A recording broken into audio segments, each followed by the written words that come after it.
మేము కాడికి సిద్ధపడతాం. అక్క పాపం బాగా వచ్చింది. ప్రశాంతంగా గాలి ఎంత బాగా ఇస్తుందంటే ఏసీ రూమ్ కూడా సరిపోదు. ఇక్కడ 11-12 దాకా మేము ఏంటో పడుకుంటున్నాం. మీకు మా ఊరు కొద్ది గాలి దొరుకుతుంది. మళ్ళీ ప్రశాంతంగా గాలి వస్తుంది. కమ్మగా ఏదో చెప్పేస్తున్నారు, ప్రశాంతంగా నిద్రపోవచ్చు. ఓకే, వాళ్ళు ఎక్కడోలే కాబట్టి గాలి వాళ్ళకు ఉంటుంది, మనకు ఉండదు. కాబట్టి మనము ఒక మాట చదువుకొని ప్రార్థన చేసుకుందాం. ఈ సమయంలో బైబిల్ గ్రంథంలో నుంచి లూకాసు వార్త బైబిల్ గ్రంథంలో నుంచి లూకాసు వార్త 3వ అధ్యాయము లూకాసు వార్త 3వ అధ్యాయము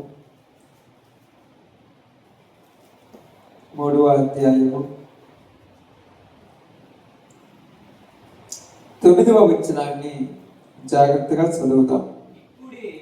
ఇప్పుడే గొడ్డలి చెట్ల వేరున ఉంచబడి ఉన్నది కనుక మంచి ఫలములు ఫలింపని ప్రతి చెట్టును నరకబడి అగ్నిలో వేయబడునని చెప్పాను. దేవుడి వాక్య భాగం మన మధ్యలో ఆశీర్వదించును గాక. ఆమేన్. అందరికీ ప్రభునామములు శుభాలు వందనాలు తెలియజేస్తున్నాను. బైబిల్ గ్రంథంలో రాయబడినటువంటి సందర్భాన్ని చాలా చక్కగా మనం కొంత సమయం జాగ్రత్తగా వివరించుకుందాం. ఏమని రాయబడి ఉన్నదంటే, యోహాను గారు మాట్లాడుతూ ఒక మాట అన్నాడు. ఏమంటున్నాడు? ఇప్పుడే గొడ్డలి చెట్ల వేరు మీద ఉంచబడి ఉన్నది. ఎందుకని వేరు మీద ఉంచబడింది గొడ్డలి? ఫలించకపోతే నరికేయాలి, ఫలిస్తే ఉంచాలి. ఇప్పుడు ఫలించకపోతే నరికేయాలి, ఫలిస్తే ఉంచాలన్నారు. ఇప్పుడు ఫలించింది అయినా నరికేయాలి. దేనికి?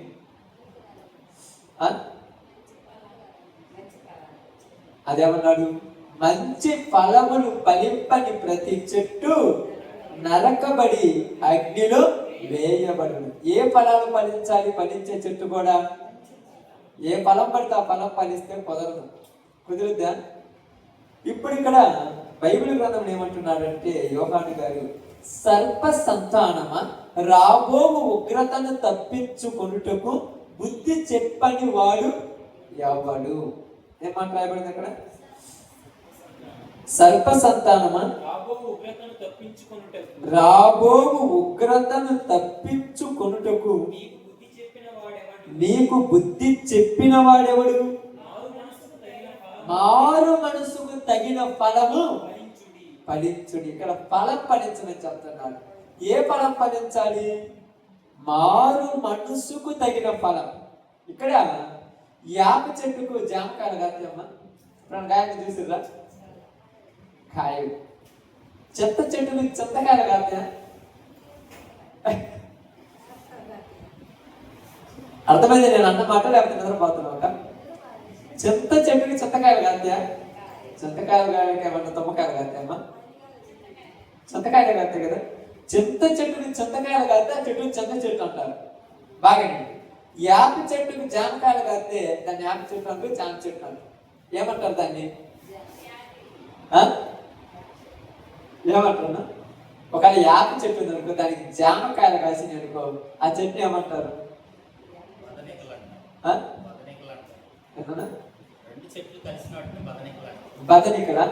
బదనికలు అంటే మాకు అర్థం కాదు కాబట్టి మా భాషలో చెప్పుకున్నాను. నేనేమంటారంటే సంకర జాతి చెట్టు అంటారు.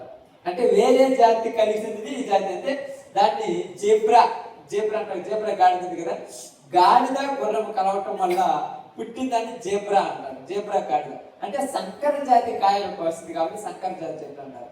కాబట్టి ఇక్కడ యేసు ప్రభువు కూడా ఏమంటున్నారంటే, మంచి మారు మనస్సుకు తగిన ఫలాలే ఫలించాలి. వేరే ఫలాలు ఫలిస్తే సంకర జాతి అంటారు.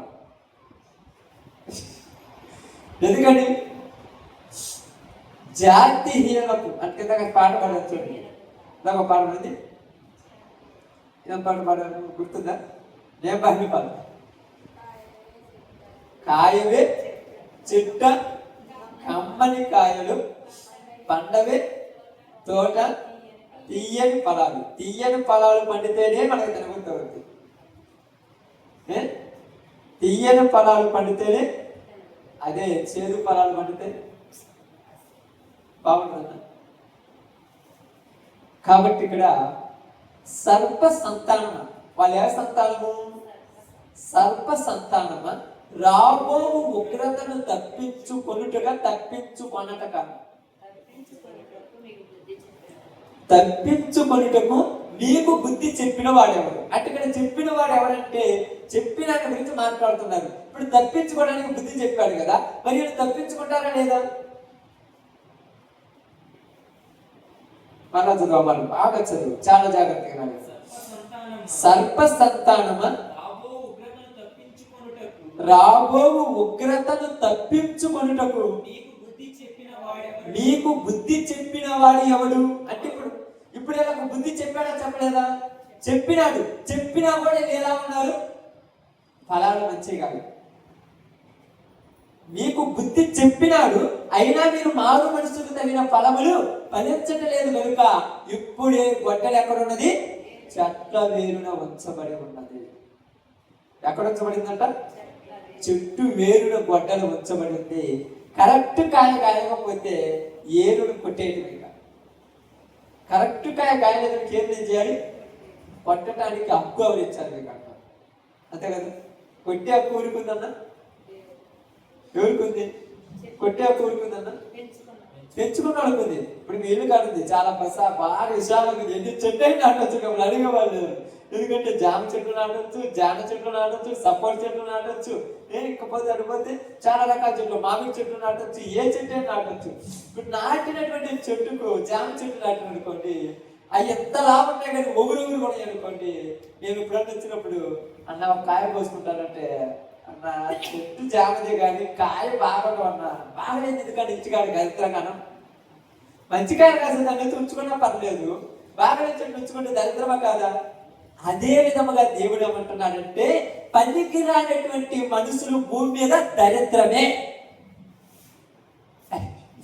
ఎవరికి దరిద్రం చెప్పండి? ఎవరికి దరిద్రం అంటమ్మా? మొట్టమొదట దేవుడికి దరిద్రం, రెండోది భార్యకి దరిద్రం, మూడోది భర్తకి దరిద్రం, నాలుగోది తల్లిదండ్రులకు దరిద్రం, ఐదోది పిల్లలకు దరిద్రం. వీడి వల్ల ప్రశాంతత ఉండదు, సంతోషం ఉండదు, ఆనందం ఉండదు, సుఖం ఉండదు, ఎప్పుడు నిద్రపోరు, ఎప్పుడు ప్రశాంతం ఉండదు. ప్రతి క్షణము అనుక్షణమున భయభక్తులతో బతకాలి వీడి వల్ల. ఎందుకంటే అప్పుడు అసలు నాకు అనిపిస్తుంది అప్పుడప్పుడు. మనం అంటాము ఏమైంది అంటే, మా కుటుంబం ఎలాంటిది తెలుసా? మా కుటుంబానికి ఒక వాల్యూ ఉన్నది. మా కుటుంబంలో బయటికి వెళ్ళి పద్ధతిగా బతికిన వాళ్ళే కానీ చెడ్డ పేరు తెచ్చినోడు ఒక్కడు లేడు. మా కుటుంబం ఏమంటారు? కుటుంబంలో చెడబుట్టాడు అంటాడు. చెడబుట్టాడంటే పుట్టింది ఎవరికే కదా, చెడబుట్టడం లేదు, నాకు అర్థం కాలేదు. అప్పుడప్పుడు తల్లిదండ్రులు అంటారు మా కుటుంబంలో చెడబుట్టాడు అంటే. చెడబుట్టాడంటే ఆ ఇత్తనం ఎట్టలో కలవాల అంటే, ఇత్తనం కరెక్ట్గా కలిసి ఎత్తనం కదా, ఎందుకు తెలుసా? గరిపోయిందంటారు. ఎందుకంట చూడటానికి మీరు ఇప్పుడు కాయలు పోయిన పోతారు కదమ్మా, మిరపకాయలు పోయినా లేకపోతే గదికాయలు పోయినా, మిరగాయలు కోసేది చెట్టు నిండా బల్లె ఉంటే కాయలు, కానీ కోస్తున్న మీకు కోపించుకుంటున్న యజమానికి సంతోషమే ఉంటుంది అనుకుంటున్నారా? కోస్తున్న మీకే సంతోషం, ఎన్ని పోతే అంత కూడి. యజమానుడి కాయ కరెక్ట్ అయితేనే బాగా ఫలం వస్తుంది, కరెక్ట్ కాయ కాకపోతే దానికి విలువ ఉండదు. తెలుసా? కరెక్ట్ కాయ కాకపోతే మన మధ్యకాలంలో మా ప్రాంతంలో వేరే వాళ్ళు మిర్చి కోసారు, మిరపకాయలు కోసారు. కాయలు చూడటానికి చాలా బాగున్నాయి, చాలా మంచిగా ఉన్నాయి. మేమేమన్నామంటే ఒక 2 కేజీలు ఇవ్వండి, మేము పచ్చడి పెట్టుకోవాలి, బాగా ఉన్నాయి కాయలు అంటే. ఆ మనిషి ఏం చెప్పాడు తెలుసా? చూడటానికి బాగున్నాయి కానయ్యా, నోట్లో పెట్టుకుని చిరిచేదంట. మిరపకాయ చేదు ఎట్లుంటుంది అసలు? బాగా నచ్చింది. మిరపకాయ చేదు ఎట్టుంటుంది, చూడటానికి ఇంత పొడుగున్నాయి కాయలు, దగ్గర దాపు చెట్టు పొడుగు ఇంత ఉన్నాయి, ఇంత పొడుగుండి ఎర్రగా బాగా గుజ్జు పెట్టి ఉన్నాయి. అబ్బా వాటితో పండుగలు పచ్చడి పెట్టుకుంటే నెంబర్ వనబడదు అనుకుంటే ఆ మనిషి ఏం చెప్పాడు తెలుసా, చేదెక్కినాయి కాయలన్నీ ఇవి తీసుకెళ్ళి అక్కడ వేద్దామన్నారు. తీసుకెళ్ళి వాటన్నిటిని మిర్చి యాడ్లో నూకినా అవి ఎవరికైనా పడిపోతాయా? వాళ్ళు కూడా వాటిని టేస్ట్ చేసిన తర్వాత పక్కన పడేస్తారు. ఎందుకు తెచ్చారంటే వాటి మీద ప్రయోగం మందు ఏం కొట్టారంటే చేదు మందు. అదే విధంగా కుటుంబంలో దేవుడు పుట్టించినటువంటి బిడ్డలు మంచి వాళ్ళే, కానీ వాటి మీద అపవాది యొక్క ప్రయోగాల వల్ల చెడిపోయి ఉన్నారంటే. అపవాది ప్రయోగించింది, చెడిపోయినారు. ఇప్పుడు ఏమనుకుంటారంటే మేము సంతోషంగా ఉన్నాము, మేము ఆనందంగా ఉన్నామంటే నేను ఒక్కడే సంతోషంగా ఉన్నది, నా వల్ల ఎవరికీ సంతోషం లేదు కుటుంబంలో. ఇప్పుడు సంతోషం లేనప్పుడు ఎలా ఉంటుందంటే మీకు అర్థం కావడానికి చెప్తున్నాను ఇక్కడ మాట గురించి. సంతోషం లేనప్పుడు ఎలా ఉంటుందంటే ఒక పక్క ఉదాహరణ నేను అనుకుంటున్నాను, ఒక పక్క భార్య ఏడుతుంది, ఒక పక్క తల్లిదండ్రులు ఉంటే తల్లిదండ్రులు ఏడుతారు, ఒక పక్క అన్నదమ్ములు ఉంటే అన్నదమ్ములు ఏడుతారు, ఒక పక్క అక్క చెల్లెలు ఉంటే అక్క చెల్లెలు ఏడుతారు. ఎంతమంది ఏడ్చినటువంటి ఏడుపు ఊరకనే పోద్దా? మీరు అనుకోవచ్చు, అన్నా దేవుని మందిరం దేవుని గ్రంథంలో అసలుకి వాలయాలకు తగులుతే తగలవని మీరు అనుకుంటే బైబిల్ గ్రంథంలో అబ్రహాము భార్య అయినటువంటి సారా కాముంది. ఆమె అబ్రహాము దగ్గరికి వెళ్ళి ఏమని మాట్లాడుతుంటే, అయ్యా నువ్వు నాకు దాసిగా తీసుకొని వచ్చినటువంటి హాగారు నన్ను చూసి ఎసర పడుతుంది, నా మీద పెత్తనం చేయాలనుకుంది, ఇప్పుడు నన్ను ఏడిపిస్తుంది, నా ఉసురు నీకు తగులును గాక.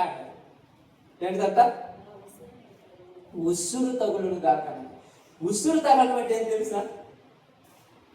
ఎప్పుడైనా ఆలోచించాను ఉసురు తగలడం అంటే తెలుసమ్మా? ఏడ్చి ఏడ్చి ఏడ్చి ఏడ్చి అప్పుడప్పుడు చాలా మంది అంటారంటే ఏడ్చి ఏడ్చి అంటారు, ఇదిగో నా ఏడుపు కొట్టుకొని పోతావు అంటారు. ఏడుపు కొట్టుకొని పోవటం మీద అదే అసలు భాష ఏంటి? ఏడుపు కొట్టుకొని పోవటం ఏంటంటే నేను ఎవరికి చెప్పుకోవటానికి నాకు వెనక ముందు ఎవరు లేరు, ఇప్పుడు నేను రాత్రి పగలు ఏడుతున్నానంటే నా ఏడుపు దేవుడు చూసి నీకు కాలు వచ్చి ఎలగొట్టి నా కాళ్ళ కడ పడుతుంటారని అంటారు. అప్పుడేం చేయాలి? ఏం చేయాలి తెలుసా? నీళ్ళ కడగాలి, పాల కడగాలి, ఒకటే పోయినప్పుడు అడగాలి, రెండు పోయినప్పుడు అడగాలి, అన్నానికి అడగాలి, ప్రతి దానికి అడగాలి. అప్పుడు నువ్వు పక్క నుండి ఏమంటారు తెలుసా? అప్పుడు ఎలా తిరిగితే ఆడేడు తిరిగి పిలిచిన కూడా పలకలేదుగా. ఇప్పుడు ఏం పలుకుతున్నా? ఇప్పుడు పలుకుతున్నా. అందుకంటున్నారు మంచి ఫలములు ఫలింపని, మంచి ఫలములు ఫలింపని ప్రతి చెట్టు గురించి మాట్లాడుతున్నాడు. అదే చెప్తున్నాడు, సర్పసత్తానమా రాబోవు ఉగ్రతను తప్పించుకొనుటకు నీకు బుద్ధి చెప్పిన వాడెవడు? బుద్ధి చెబితే నీ బ్రతుకులు ఎందుకు ఇంకా మారలేదు? బుద్ధి చెప్తే ఏం మారాలమ్మా? బ్రతుకులు మారాలి, పద్ధతులు మారాలి, క్యారెక్టర్ మారాలి, ఆలోచన మారాలి, జీవితాలు మారాలి. ఎప్పుడైతే నీ జీవితాలు మారుతాయో అప్పుడు నీ వల్ల దేవునికి ప్రయోజనం ఉంటుంది, అప్పుడు నీ కుటుంబం కూడా మారుతుంది. అర్థమవుతుందా? కుటుంబం మారటం అంటే నేను నా ఇష్టం వచ్చినట్టు తిరుగుతూ అబద్ధాలు ఆడుతూ బూతు మాటలు మాట్లాడుతూ చెడు పనులు చేసుకుంటూ చెడ్డ కార్యాలు చేస్తూ లోక సంబంధమైనటువంటి ఈ ఆశలలో బతుకుతూ నా కుటుంబం అంతా మారాలి అంటే కుదరదు. ముందు నేను మారాలి. అందుకేమన్నాడు తెలుసా? మత్తయి సువార్త 7వ అధ్యాయంలో అనుకుంటారు ఒక మాట అన్నాడు, చూడండి అక్కడ 7వ అధ్యాయంలో 19 వచ్చినమా? మంచి ఫలములు ఫలింపని ప్రతి చెట్టు, 18 లేకపోతే మంచి చెట్టు కాని ఫలములు ఫలింపనేరదు. ఏం చెట్టు అంట? మంచి చెట్టు ఏ ఫలాలు ఫలింపనేరదంట? కాని ఫలాలు. కాని ఫలాలు అంటే తెలుసా? పనికి రాని ఫలాలు మంచి చెట్టు ఫలింపనేరదు. ఎప్పుడు కూడా మంచి చెట్టు ఏ ఫలాలు ఫలిస్తుందమ్మా? మంచి ఫలాలే ఫలిస్తుంది. ఈరోజు సమాజం చెడిపోవడానికి కారణం ఎవరంటే సమాజానికి ఆదర్శంగా ఉన్న వాళ్ళే. అర్థమవుతుందా? పిల్లలు చెడిపోవడానికి కారణం ఎవరు? మీరు అంత గ్యారెంటీ చెప్తున్నారు కదా, నిజమే కదమ్మా? అవునా కదా? గ్యారెంటీ అది. పిల్లలు చెడిపోవడానికి తండ్రి తాగుబోతుడైతే పిల్లోడు పర్ఫెక్ట్ ఉండడు. ఎందుకంటే తాగుబోతుడైతే ఏం చేస్తాడు తెలుసా? రే సిగరెట్ దమ్మని వాడికి 10 రూపాయలు డబ్బులు ఇస్తారు, రే మందు దమ్మని వాడికి 10 రూపాయలు డబ్బులు ఇస్తారు. వీడు 10 రూపాయలు డబ్బులు తీసుకొని పోయి మందు తెత్తా ఆ మూత కొద్ది గొప్ప తీసి వాసన చూసి అసలు ఎట్టుంది అంటాడు. ఫస్ట్ రోజు వాసనే చూస్తాడు, రెండో రోజు వాసనే చూస్తాడు, మూడో రోజు వాసనే చూస్తాడు, నాలుగో రోజు దాంట్లో కొద్దిగా తీసి వీడు దీంట్లో పోసుకొని తాగి మిగతా దాంట్లో నీళ్ళు పోసుకొని వచ్చేస్తాడు. అప్పుడు ఏం చేయాలి? ఏమంటారు తెలుసా? మా బ్రతికెట్టా చెడిపోయిందిరా, మీరన్నా బాగుపడమంటే అసలు నువ్వు బాగుపడేది కదా, వాళ్ళు బాగుపడేది. ఈరోజు ఆస్తి సంపాదిస్తున్నారు, ఐశ్వర్యం సంపాదిస్తున్నారు, సంపద సంపాదిస్తున్నారు, రోజుకు లేదా నెలకు 10,000 50,000 సంపాదించి పిల్లలకి ఇస్తున్నారు. కానీ మంచి క్యారెక్టర్ కలిగిన పిల్లలని ఎవరన్నా ఇస్తున్నారు ఈరోజు చెప్పండి? చాలా మంది అంటుంటారు మా పిల్లలు మంచిగా ఉన్నారు అనుకుంటారు. ఊరు చెప్పారు మంచిగా ఉన్నారని. తాగుబోతులు, తిరుగుబోతులు, అందరూ పనికి వాళ్ళు, అందరూ జోదగాలి, అందరూ స్మోకింగ్, ఒక్కడ క్యారెక్టర్ కలిగిన లేరు ఈ రోజుల్లో. ఏంటంటే ఏముంది ఈ వయసులో బాగానే ఊరు చెప్పారు బాగుంటారని. క్యారెక్టర్ ముఖ్యం. అందుకే ఏమన్నాడు తెలుసా? మంచి ఫలములు, మంచి చెట్టు మంచి ఫలాలే ఫలిస్తుంది. నువ్వు మంచి చెట్టు అయితే నీ ఫలాలు ఎలాంటివి ఉంటాయి? మంచి ఫలాలే ఉంటాయి. నువ్వు చెడ్డ చెట్టు అయితే నీ ఫలాలు ఎలా ఉంటాయి? చెడ్డ ఫలాలు ఉంటాయి. అందుకే ఏమన్నాడు తెలుసా? మంచి ఫలములు ఫలింపని ప్రతి చెట్టు. ఇక్కడ మళ్ళా చెట్టు గురించి మాట్లాడుతున్నాడు. మంచి ఫలములు ఫలింపని ప్రతి చెట్టు. నువ్వు దేవుడి మందిరానికి వచ్చి నువ్వు ప్రార్థనకు పోయి నువ్వు మనిషిగా ఉన్నావంటే నీ మాటలు కానీ నీ క్రియలు కానీ మంచిగా ఉండాలి. ఈరోజు క్రియలు మంచిగా ఎంతమంది ఉన్నాయో చెప్పుకోవడం చూద్దాం. చాలా మంది పైకి అందరం బాగా పద్ధతి కలిగి ఉంటాం. పొద్దున్నే లేస్తాము, తలా పైకి నీళ్ళు పోసుకుంటాము. ఓకే, ఎవరి పద్ధతులు బట్టి వాళ్ళు ఒక్కొక్కళ్ళు ఏమో ఏదో చేస్తారు, ఇంకొకళ్ళు ఏదో చేస్తారు, ఇంకొకళ్ళు ఏదో టూరే చేయని. బయటికి పోయేటప్పుడు వచ్చేటప్పుడు అందరూ అంటుంటే బాగుంది. మళ్ళా వచ్చేటప్పుడు అంటూ ఉంటే బాగుంది. మళ్ళా ఏ టైంలో వస్తారు, ఎటువైపు వస్తాడు, ఏ ఇంటికి వస్తాడు కూడా తెలియదు వాడి బాబు. ఏ ఇంటి డోర్ కొడతాడు, ఇంటి డోర్ కొడతాడు, ఏం తిరిగి వచ్చినట్టు మా ఇల్లు అనుకున్నాడు అంటాడు. అంత ఎక్కువైందా? పొద్దున పోయేటప్పుడు ఏమైంది? అపోయిసా పొద్దున పోయేటప్పుడు ఆ భక్తి బాగుంది, మరి సాయంత్రం వచ్చినప్పుడు ఏమైంది అది? అంటే ఇప్పుడు నీవు అలా ఉంటే నీ పిల్లలు మంచోళ్ళు ఎలా ఉంటారు? నాకు అర్థం కాదా? పిల్లలు మంచోళ్ళు ఉంటాము. ఇప్పుడు మనమేమంటాం? వీళ్ళకేం పొయ్యో కాలం, వాళ్ళకి పొయ్యో కాలం రాలా. మన కోరికలు అదుపు చేసుకోలేక, మన ఇష్టాలు చంపుకోలేక, మనకు నచ్చిన వాటిని చంపుకోలేక మనం ఇక్కడికి ఇంకా పెళ్ళయి పిల్లల ఉండి వయసు పెరిగినా నీ ఇష్టం వచ్చినట్టు తిరుగుతున్నావంటే నీ కళ్ళ ముందే నీ పిల్లలు చెడిపోతున్నారు. జాగ్రత్త. ఈరోజు అద్దు ఆపు లేకుండా పోయిందమ్మా. అడిగే వాళ్ళు ఎవరున్నారు? ఎవరన్నా ఉన్నారా? ఎవరు అడిగే వాళ్ళు లేరు, చెప్పేవాళ్ళు ఎవరు లేరు. ఇష్టం వచ్చినట్టు ఉన్నారు. అయితే అన్నాడు దేవుడు, జాగ్రత్త, గొడ్డలు ఎక్కడుంది? వేరు మీద ఉంచబడింది. వేరు మీద దేనికి పెట్టానంటే అతి ఓవర్ అయితే నరికేస్తానంతే. అతి ఏమంటుందమ్మా? అతి ఎక్కువైతే నరికేస్తానంతే. అందుకని ఒక మాట చెప్తాను, మీ అందరికీ అర్థం కావడం. చూడండి, బైబిల్ గ్రంథంలో లూకా సువార్త 13వ అధ్యాయము 7 నుంచి చదవండి. గనుక అతడు ఇదిగో 3 ఏళ్ల నుండి నేను ఈ అంజూరపు చెట్టును పండ్లు వెతుకుచున్నాను కానీ ఏమీ దొరకలేదు. ఎన్ని సంవత్సరాల నుంచి ఎదుగుతున్నాడంట? 3 సంవత్సరాల నుంచి అంజూరపు చెట్టు మీద ఏం ఎదుగుతున్నాడంట? పండ్లు. ఏ పండ్లు ఎదుగుతున్నాడు? ఏ పండ్లు ఎదుగుతాడు? అంజూరపు చెట్టు మీద. బాగా ఆలోచించండి. అంజూరపు చెట్టు మీద ఏ పండ్లు ఎతకాలి? అంజూరపు పండ్లు ఎతకాలా, లేకపోతే నేంటే అంజూరపు కాయలా ఉండే వేరే పండ్లు ఎతకాలా? అత్తికాయలు ఎతకాలా? నేడుకాయలు అంటారు చూడండి. అంజూరపు చెట్టు మీద నేడు పండ్లు ఎతకాలా, అంజూరపు పండ్లు ఎతకాలమ్మా? అంజూరపు పండ్లు ఎతకాలి. చాలా మంది అప్పుడప్పుడు చెప్తుంటారు, నేను కొన్ని చోట్లకి వెళ్తుంటాను కదా, నా పని లాగానే ప్రార్థనకి వెళ్ళిపోతాను, నాకు వేరే పని ఏమీ లేదు. వెళ్తున్నప్పుడు వాళ్ళు ఏమంటారంటే మేము కూడా ప్రార్థన పోయేవాళ్ళం అంటారు. నిజమా? మా అమ్మ, మా నాన్న, మా తాత, మా తాతలు ప్రార్థన పోయేవాళ్ళు అని అంటారు. అయితే మంచిది బ్రదర్, ప్రార్థన పోతున్నారు, బాగున్నారు. కానీ వాళ్ళు ప్రార్థనలకు పోయేవాళ్ళంటే పర్లా, కానీ యేసు ప్రభువులో ఉన్నటువంటి క్యారెక్టర్స్ వాళ్ళలో కాగా. ఇప్పుడు ప్రార్థన ఏమైపోయింది జనాలకు? సోమవారం వాడు ఎలా భక్తి చేస్తాడో, మంగళవారం ఇంకొకరు ఎలా భక్తి చేస్తారో, బుధవారం ఇంకొకరు ఎలా భక్తి చేస్తారో, ఆదివారం ఎలా కూడా అట్నే భక్తి అయిపోయింది. ఏమన్నా మార్పు ఉందా? ఏమన్నా ఆలోచన ఉందని చెప్పండి. ఆదివారం వచ్చినమా, ఒక గంటతోటి కూర్చున్నామా, వెళ్ళిపోయామా, అది ఏ పని బాట లేకపోతే ఏదైనా పని ఉంటే ఆదివారం కనుక పుష్పటక్కే. కానీ దేవుడు ఏమన్నాడు తెలుసా? బాగా గమనించాల్సింది. ఏప్రిల్కి రాసిన పత్రిక 6:8 చాలా చక్కగా, చాలా మంచిగా రాశాడు దేవుడు ఇక్కడ. ఈ మాట చదివినప్పుడల్లా నాకు చాలా సంతోషం అవుతుంది. అప్పుడప్పుడు చాలా మంది అంటారు, అందరూ అయ్యా ఎన్ని రోజులయ్యా, ఎన్ని సంవత్సరాలయ్యా, అక్కడికి ఇక్కడికి వెళ్ళి చెప్పొస్తున్నా, ఒక్కరు కూడా మాట్లాడదంటే ఏమి టెన్షన్ పడాల్సిన పని. నాకు ఒక సంతోషం ఉంది. చదవమాట. అయితే ముందు ఉంటుంది 7 ఉంటుంది. ఎట్లనగా భూమి తన మీద తలుసుగా కురియు వర్షమును తాగి ఎవరి కొరకు వ్యవసాయం చేయబడును వారికి అనుకూలమైన పైరులను ఫలించుచు దేవుని ఆశీర్వచనం పొందును.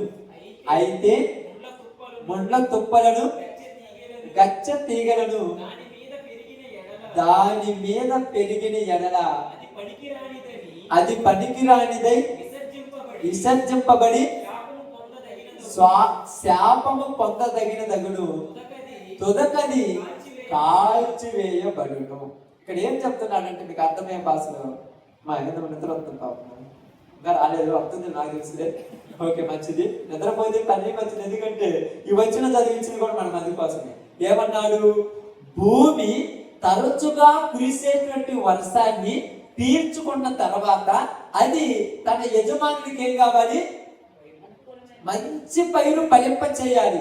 అలా ఫలించినప్పుడు యజమానుడు సంతోషపడతాడు. అలా కాకుండా ఆ వర్షమును తీసుకున్న తర్వాత ముండ్ల తుప్పలను గచ్చ పొదలను అది మొలిపించిన ఎడల ఆ భూమి ఏమవుతుందంట? శపించబడుతుంది. దేవుని వాక్యం వింటూ బైబిల్ గ్రంథాన్ని పట్టుకొని మేము దేవుని నమ్ముకున్న వాళ్ళని చెప్పుకుంటూ దేవుని బిడ్డలుగా బతకవలసిన మనమే తాగుబోతులుగా, తిరుగుబోతులుగా, జోదగాళ్ళగా, బెట్టింగ్ వ్యాపారాలు చేసే వాళ్ళగా, వ్యభిచారులుగా తిరుగుతుంటే ఆ కుటుంబం శపించబడుతుంది అని ఇక్కడ అర్థం. దేవుడు నిన్ను పుట్టించిన తర్వాత నీకు మంచి పైరులు ఇస్తున్నాడు కదా, మంచి ఋతువులను, మంచి కాలాలను, మంచి ఆరోగ్యమును. ఆక్సిజన్ బదులు ఏమైనా కార్బన్ డైఆక్సైడ్ ఇస్తున్నాడా? ఎవరైనా కార్బన్ డైఆక్సైడ్ పీల్చుకుంటున్నారమ్మా? పాపం చాలా మందికి తెలియదు కదా కార్బన్ డైఆక్సైడ్ ఏంటో తెలుసా? ఒక మంచిది అయితే తెలియని వాళ్ళు చాలా మంది ఉన్నారు. మా ఊళ్ళో పోతే మా అమ్మలో పట్టలేదు. ఆ గాలి వస్తుంది అంటారు కానీ కార్బన్ డైఆక్సైడ్ ఏందో, ఇది ఆక్సిజన్ ఏదో తెలియదు పాప వాళ్ళకు. గాలి చెడు గాలి వస్తేనేమో ఇదేది కంప వస్తుంది అంటారు, మంచి గాలి వస్తేనేమో ఏది మంచి వాసన వస్తుంది. ఆక్సిజన్ కు బదులుగా కార్బన్ డైఆక్సైడ్ ఒక 5 నిమిషాలు లేదా ఒక 15 నిమిషాలు దేవుడు పంపించాడు అనుకో, జనాలు ఏమవుతారు? కొవ్వలు రాలిపోతారు అంతే. నువ్వు సంపాదించి నీ డబ్బులు ఉంటాయి చూడక్క, ఈ లాట్లు పెట్టుకోడు కదా, బీరు వాళ్ళలో పెట్టుకోడు కదా, ఆ డబ్బులు కూడా కాపాడుతా. హాస్పిటల్కి పోతే కరోనా టైంలో ఆక్సిజన్ గంటకి ఎంత అన్నాడు? 10,000 అన్నాడు, 20,000 అన్నాడు. అవసరమైతే బెడ్ ఖాళీ లేదు అన్నాడు. ఇప్పుడు బెడ్ ఖాళీ లేదు, అప్పుడు కొడుకొని అనుకోలేదు. అంటే చెప్తున్నాడు, మంచి ఋతువులు ఇచ్చాడు, మంచి ఆక్సిజన్ వాతావరణం ఇస్తున్నాడు, మంచిగా జీవితాన్ని మీకు ఇచ్చాడు. ఇన్ని ఇచ్చిన తర్వాత మీరు మంచిగా జీవించకపోతే నేను మిమ్మల్ని ఏం చేస్తానన్నాడు? శపిస్తాను అన్నాడు. ఈరోజు కుటుంబాలలోనికి శాపాలు వచ్చాయి. కనపరాని శాపం ఇది. పైకి అందరూ ఇక్కడ కూర్చున్న మనందరం కానీ, లేకపోతే కనబడుతున్న వాళ్ళందరూ కానీ పైకి నవ్వుతూ ఉన్నారంటే బాధ లేదన్నా? చెప్పండి, ఎవరన్నా బాధ లేదన్నా? పైకి కనపడేదంతా నిజము కాదు అని రాయబడింది. బైబిల్ గ్రంథంలో అంటారు, అది పరమగీతంలో, ఇదిగో పైకి నవ్వుచుండినను మనస్సులో కానరాని వేదన అంటున్నా.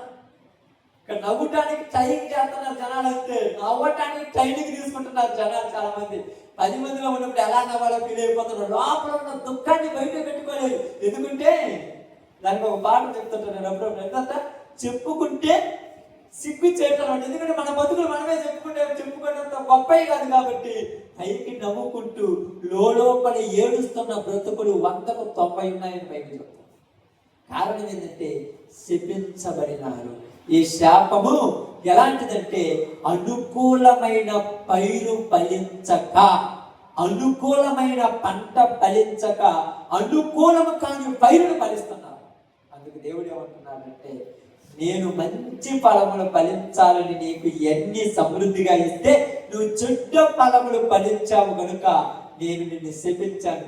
ఆ శాపము చివరలో వచ్చేది ఏంటంట, దాని అంతటిని కోసివేసి తీసుకెళ్ళి అగ్నిలో తగలబెట్టేస్తారు. ఆ శాపం అంతటితోనే కాదు, వాడిని చంపేసి చచ్చిపోయిన తర్వాత పక్కన పారేసిన తర్వాత ఆత్మను తీసుకెళ్ళి అగ్నిలో కాల్చేస్తారు. అది ఇప్పుడు ఏమంటారంటే, ఎన్ని ఊరు చూశారంటే, ఒకవేళ చూసేది పక్కన పెట్టు, నీ కళ్ళ ముందే నీ జీవితంలో ఇప్పుడు అనుభవించే రోజులు వచ్చా, జాగ్రత్త. కళ్ళ ముందే నీ జీవితంలో అనుభవిస్తున్నావు. ఎందుకు అనుభవిస్తామంటే మంచి ఫలములు ఫలించటం లేదు. ఏ ఫలాలు ఫలించలేదంట? మంచి ఫలములు. కాబట్టి ఆయన 3 ఏళ్ళు ఎదిగాడంట, ఒక్క ఫలమైన ఫలించలేదంట. ఇప్పుడు అంటున్నాడు, ఈ భూమి ఎలా వ్యర్థమవును, ఈ చెట్టును కొట్టేయాలంటే అప్పుడు ఆయన అడుగుతున్నాడు, ఇంకొక సంవత్సరం గడువేయమంటున్నాడు. ఒక్క సంవత్సరం గడివి ఇప్పుడు నేను రాళ్ళు దువ్వా, పాదులు దువ్వుతాను, రాళ్ళు ఏరుతాను, దాన్ని ఎరువు వేస్తాను, మంచిగా నీరు కడతాను, పనికి రాని ప్రతి తీగను కట్ చేసి మంచిగా ఫలించేటట్టుగా చేస్తానంటే, ఎంత కష్టపడి రాత్రింబగలు శ్రమటొచ్చి రాత్రింబగలు ప్రయాసపడి ఎంతగానో వేదన పడి ఆయన ఎంత కష్టపడి ఆ చెట్టును పెంచితే చివరికి ఆ చెట్టు ఏ కాయలు కాసిందంట? కాని ఫలములు, కారు ద్రాక్షలు రాయబడింది యెషయా గ్రంథంలో. ఏ ద్రాక్షలు అంట? కారు ద్రాక్షలు రాయగా ఇప్పుడు ఏం చేశాడు తెలుసా? కంచె కట్ చేశాడు. వేసిన కంచె, చెట్టు కంచె అంటారు కదా, వేశారు కదా, ఎప్పుడైనా వేసుకుంటారు కదా, ఆ కంచె చేశాడు, కట్ చేశాడట. కంచె కట్ చేస్తే ఏమైంది? ప్రతి పనికి వాళ్ళు వస్తున్నాడు. చెప్తాయి, తాగుబోతాడు వస్తాడు, తిరుగుబోతాడు అంటాడు, జోతగాడు వస్తున్నాడు, ప్రతి వాడు వస్తున్నాడు. ఎందుకంటే నీకు వేయబడిన కంచె కట్ చేయబడింది. ఇప్పుడు నువ్వు తలకాడి పెట్టుకున్నావు, ఈ దరిద్రులందరూ మా కాడికి వచ్చి వస్తున్నారంటే కంచె కట్ అయిపోయింది. ఇక నువ్వు ఆపాలని ఆగదు, అంతే. శాపాల మీద శాపాలు, రోగాల మీద రోగాలు, దరిద్రాల మీద దరిద్రాలు, ఒకటి పోయాక ఒకటి. ఏది దరిద్రాలన్నీ మాకే పట్టినాయి అంటే కంచె కట్ చేయబడింది. ఎవరేం చేస్తారు? పందికొక్కులు వస్తాయి, అడవి పందులు వస్తాయి, గొర్రెలు వస్తాయి, బర్రెలు వస్తాయి, ఏం వస్తాయి. ఊరేళ్ళు వచ్చి, ఏందమ్మా ఆ చెట్టును అంత లావున ఆ బర్రెలు మేకలు వచ్చి తింటుంటే ఈ కళ్ళు ఇవ్వంటే నువ్వేమంటావు తెలుసా? అది పనికిరాని చెట్టు, తింటేమిలే. పనికొచ్చే చెట్టు అయితే కర్ర తీసుకొని పడతావుగా, పనికిరాని చెట్టు తింటేమిలే. అలాగే దేవుడు ఏమంటున్నాడంటే, వీడు పనికిరాడు, వీడికి ఎన్ని జబ్బులు వచ్చినా, ఎన్ని నష్టాలు వచ్చినా, ఎన్ని ఇబ్బందులు వచ్చినా వాడికి బుద్ధి లేదు కాబట్టి వాడిని రోగాలతో శిక్షించాల్సిందన్నాడు. పనికిరాను ఏం చేయాలి? శిక్షించాలంతే, వదిలేసేయాలంతే. అప్పుడప్పుడు చాలా మంది అంటారు, కొంతమంది ఒక ప్రాంతానికి వెళ్తే ఒక సహోదరి చెప్తుంది, ఏంతక్క అన్నయ్య అలా ఉన్నాడు పట్టించుకోలేదంటే తల బొప్పి కట్టి వదిలేశాడు. తల బొప్పి కట్టి వదిలేసిందంట. వదిలేస్తే ఏమవుతాడంటే ఆమె ఏం చెప్తుంది తెలుసా? చివరికి అడిగి రావాలి, చివరికి ఈడికే వస్తాడు, నాకు టెన్షన్ ఏం లేదు, నాకు దేవుడు పిల్లల్ని ఇచ్చాడు, నేను నా పిల్లలు సంతోషంగా బతుకుతున్నాము, సిగ్గుతో మళ్ళా నా కాళ్ళ కాడికి ఒక రోజు వస్తాడు, ఆ రోజు మళ్ళా నువ్వు ప్రార్థనకు వచ్చిన చూద్దువు లేవు పాస్టర్ గారు అన్నారు. అంత కాన్ఫిడెంట్ ఏంటంటే, నేను నమ్మిన నా దేవుడు ఎలాంటి వాడంటే పనికి రాని దాన్ని ఏం చేశాడు? దాంట్లో పనికి రాని వాటన్నిటిని కట్ చేసి మళ్ళా మంచిగా ఫలింప చేసేంత గొప్పవాడు నా దేవుడు.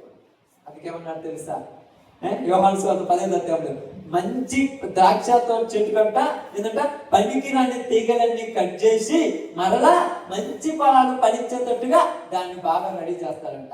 ఈ పనికి రాని ఏషాలన్నీ కట్ చేసే దేవుడు ఏం చేస్తాడు తెలుసా? కొన్ని రోజులు వదిలేస్తాడు. ఆ వదిలేసినప్పుడు చాలా మంది ఏం చేస్తారంటే అన్ని పోగొట్టుకొని చివరిలో వస్తారు మళ్ళా దేవుడి కోసం. అన్ని పోతాయి, సంపాదించింది పోతుంది, ఉన్నది పోతుంది, అన్ని పోతాయి. చాలా మంది ఈ మధ్యకాలంలో ఈ మధ్యకాలంలో ఏమైపోయింది తెలుసు? ఎక్కువ బెట్టింగ్ యాప్స్ వచ్చేసారు. ఓరం కూర్చొని డబ్బులు సంపాదించాలి. ఎక్కడంటే ప్యాకాటకు మించిన పిచ్చిది. ప్యాకాట అయితే పొద్దుడు పోయిన తర్వాత ఆకలి అయిన తర్వాత బావచ్చు. ఇక్కడ ప్యాకాట కాదు ఇది. ఆకలి అవుతున్న వాడు ఏం చేయొచ్చు అన్న, ఒక పక్క అన్నం తినొచ్చు, మరి ఒక పక్క ఆడచ్చు. ఒక పక్క టీవీ చూడొచ్చు, మరో పక్క ఆడొచ్చు. భార్యతో మాట్లాడటానికి లేదు, పిల్లలతో మాట్లాడటానికి ఎవరి పొత్తుకోగలికి ఇదే పని. డబ్బులు ఈరోజు 10,000 వచ్చాయి, అబ్బా 10,000 వచ్చాయి, సంతోషపడతాను. మరుసటి రోజు పొద్దున ఏంటి ఆడబెట్టుకున్నాం మొక్కమంటే 20,000 పోయాయి అని ఉంటాయా? నిజంగా 190 మంది ఇలా రెడీ అయిపోయారమ్మా. ఏ పని బాట లేకుండా వరకు కూర్చొని సెల్లులలో బెట్టింగ్ యాప్లు క్రికెట్ బెట్టింగ్లు, ఆ బెట్టింగ్లు ఈ బెట్టింగ్లు పెట్టి కష్టపడి ఉదయం నుంచి సాయంత్రం దాకా ఎర్ర నెలలో కష్టపడి ఆ చెమట వచ్చి తెచ్చినటువంటి డబ్బులు తగలబెడుతున్నారు. వీళ్ళ ఉసురు ఊరకనే పోదు అని గుర్తుపెట్టుకోవచ్చాక. బైబిల్ చెప్తున్న మాట నేను చెప్పింది కాదు. వీళ్ళ యొక్క కష్టం యొక్క ఫలితం దేవుడు చూస్తూ ఊరుకునేవాడు కాదు, అన్యాయస్తుడు కాదు, తగిన దానికి ప్రతిఫలము దయచేసేవాడు. అందుకే చివరి సమయం అన్నాడు, అవకాశాలు ఇచ్చాను, ఇక ఫలించకపోయిన ఎడల ఏం చేస్తానన్నాడు, నరికి అగ్నిలో వేస్తాను. అందుకే చూడండి, యోహాను సువార్త 15:6 చదువుకొని ప్రార్థన చేసుకుందాం. యోహాను సువార్త 15:6 ఎవడైనను నా యందు నిలిచి ఉండని ఎడల వాడు తీగవలే బయట పారవేయబడి ఎండిపోవును. మనుషులు అట్టి వాటిని పోగు చేసి అగ్నిలో కాల్చేస్తారు. పనికిరాని మీరన్నీ మల్లె తీగలు బాగున్నాయి. ఈ మధ్యకాలంలో మల్లె చెట్టు ప్రతి ఇంట్లో తెల్లగా పోతున్నాయి. వీళ్ళు ఏం చేస్తారు తెలుసా, ఆ పోతలు పోయటానికి ఆకులన్నీ తీసేస్తుంటారు, కొన్ని కొమ్మలన్నీ కట్ చేస్తుంటారు. కొత్తగా నాలుగు తెలిసినంటే ఏం పోయే కాలం వచ్చిందా, ఆకులన్నీ తీసేస్తున్నామంటే వాళ్ళకి తెలుసు ఇవి పోతే కొత్త వచ్చి ఎక్కువ పురుగు వస్తాయి. అందుకనే మన ఇళ్లలో కానీ మన కుటుంబాలలో కానీ మనకు తెలిసిన వాళ్ళకి కానీ దేవుడు ఇబ్బందులు పెడుతున్నాడంటే వాడు మంచి మార్గంలోనికి రావటానికి పెడుతున్నాడని చెప్పుకోండి. మీరేం భయపడద్దు. కరెక్ట్ మార్గంలోకి తెప్పించడానికి మల్లె చెట్టుకున్న ఆకంతా ఎట్లా తీసేస్తారో అలాగే వాడికి ఉన్నటువంటి ఆ గర్వాన్ని, అహంకారాన్ని మొత్తం తీసేసి చివరికి ఏమీలోనుడిగా తీసుకొచ్చి ఇక్కడ నిలబెట్టి వాడిని మళ్ళా ఫలింప చేస్తాడు. కానీ అంత చేసినా వాడు పనికి రాకపోతే చివరికి తీసుకెళ్ళి అగ్నిలో కాలేస్తాడు.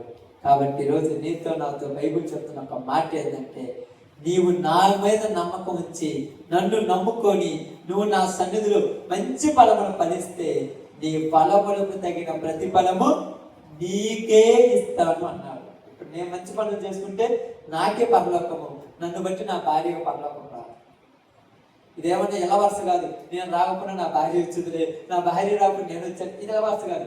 ఎవరు చేసుకుంటే వాళ్ళకి ప్రతిఫలము, ఆ ప్రతిఫలము పరలోకములో ఉన్న దేవుడు ఇవ్వాలని ఆశ కలిగి ఉన్నాడు. కాబట్టి అందుకంటున్నాడు, నీకు ఎంత చెప్పినా ఎంత చేసినా మీరు ఎక్కడైనా మారకపోతే నేను చూసుకుంటాను, నీ పని మీద జరిగించమని వాళ్ళతో చెప్తున్నాడు యోహానుతో.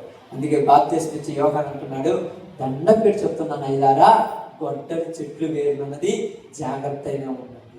ఇటువైపు యుద్ధాలు జరుగుతున్నాయి, ఇటువైపు కరువులు, ఒక పక్క అతిగా ఎండలు ఎక్కువైపోయాయి. ఎప్పుడు ఏ జబ్బు అవుతుందో తెలియదు. నిన్న దాకా జబ్బు లేదంటే కటకన ఒక జబ్బు వచ్చి పడింది. నిన్న దాకా ప్రశాంతంగా ఉందన్నది మరలా ఈ రోజు ఏం చేసిందంట, ఇరాన్ అంటే మన మీద అటాక్ చేస్తుందంట. మరీ అర్థం కాదు. భారతదేశం ఏం చేసిందని ఇప్పుడు టర్కీ అంటలేదంట యుద్ధంలోకి. మళ్ళా అసలు అర్థం కావట్లా ఎప్పుడు ఏం జరుగుతుందో. 6 నెలలు కదా, అది జాగ్రత్త. తినడానికి ఉండటానికి కూడా కష్టమైన రోజులు బట్టి, ఎందుకంటే అన్ని ప్రపంచ దేశాలు యుద్ధంలోకి వస్తే రావాల్సిన సరుకు రాదు, ఈ పోవాల్సిన ఎక్స్పోర్ట్ కూడా పోదు. ఇక తినటానికి తిండి లేక గతి లేకుండా అంటున్నా చెప్పడం. అందుకని దేవుని నమ్ముకున్న వాడే చనిపోయినా ప్రశాంతంగా పరలోకం వెళ్తాడు. అలాంటి జాగ్రత్త కలిగి జీవించాలి నిజంగా ఈ రోజులలో. అందుకని మీ అందరికి చెప్తున్నది ఏంటంటే, మంచి ఫలములు ఫలించండి, మంచి జీవితం జీవించండి. ఉన్న 4 రోజులు మంచిగా బ్రతికి మంచి జీవితం జీవిస్తే మన వల్ల ఎవరికి ఇబ్బంది లేకపోతే దేవుడు మనల్ని ఆశీర్వదించి మన జీవితాలను ఫలభరితంగా మారుస్తారు. అదే కదా, 6 నెలలు యుద్ధమంటే ఖచ్చితంగా కరువు. ఆ కరువులో నువ్వు బతకాలంటే దేవుని తోడు నీకు ఉండాలి.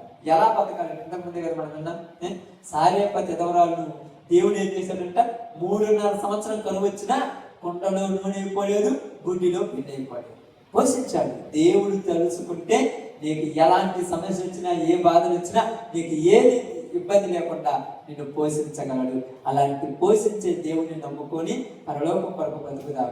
ఈ జీవితం చిన్నది, ఈ రోజు ఉంటాం, రేపు పొద్దున పోతాం, ఎప్పుడు ఏమవుతుందో తెలియదు. ఉన్న ఈ రోజుల్లోనే పర్ఫెక్ట్గా జీవిస్తూ, మంచిగా ఉంటూ, దేవుడికి నచ్చినట్టుగా బ్రతికి పరలోకం కొరకు జీవిద్దాం. అలాంటి వాక్యం దేవుడు మనకును మన కుటుంబాలకు అనుగ్రహించును గాక. ఆమేన్. అందరూ కూడా తల